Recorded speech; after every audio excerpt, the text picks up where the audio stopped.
امریکہ اور ایران کو عبوری جنگ بندی معاہدے کی طرف واپس لانے کی کوششیں جاری ہیں۔ محسن نقوی نے ایرانی صدر اور وزیر خارجہ کے بعد قومی سلامتی کونسل کے سربراہ محسن رضائی سے بھی ملاقات کی۔ پاکستانی قیادت کا اہم پیغام پہنچا دیا۔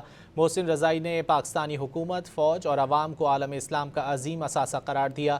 خطے میں امن کے لیے وزیر اعظم اور فیلڈ مارشل کے متحرک کردار کو سراہا۔ کہا پاکستان، ایران، ترکی اور ایران کی ذمہ داری ہے کہ عالم اسلام میں اتحاد اور بہتری کے لیے کام کریں۔ ایران اور امریکہ کو دوبارہ مفاہمت پر لانے کی پاکستان کی کوششیں تیز ہو گئیں۔ وزیر داخلہ محسن نقوی نے ایران میں اہم شخصیات سے ملاقاتیں کی۔ تہران میں محسن نقوی کی ایران کی قومی سلامتی کونسل کے سربراہ محسن رضائی سے ملاقات ہوئی۔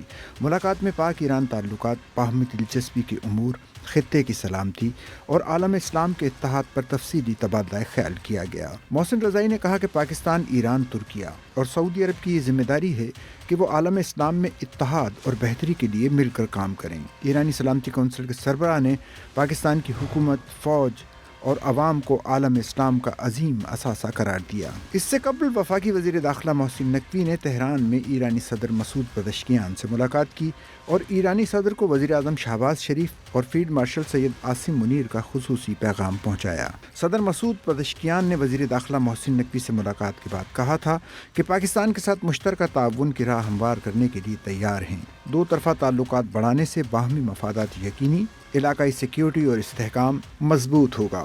ترجمان دفتر خارجہ نے واضح کیا کہ پاکستان، ایران اور امریکہ کو اسلام آباد مفاہمت پر واپس لانے کی کوشش کر رہا ہے۔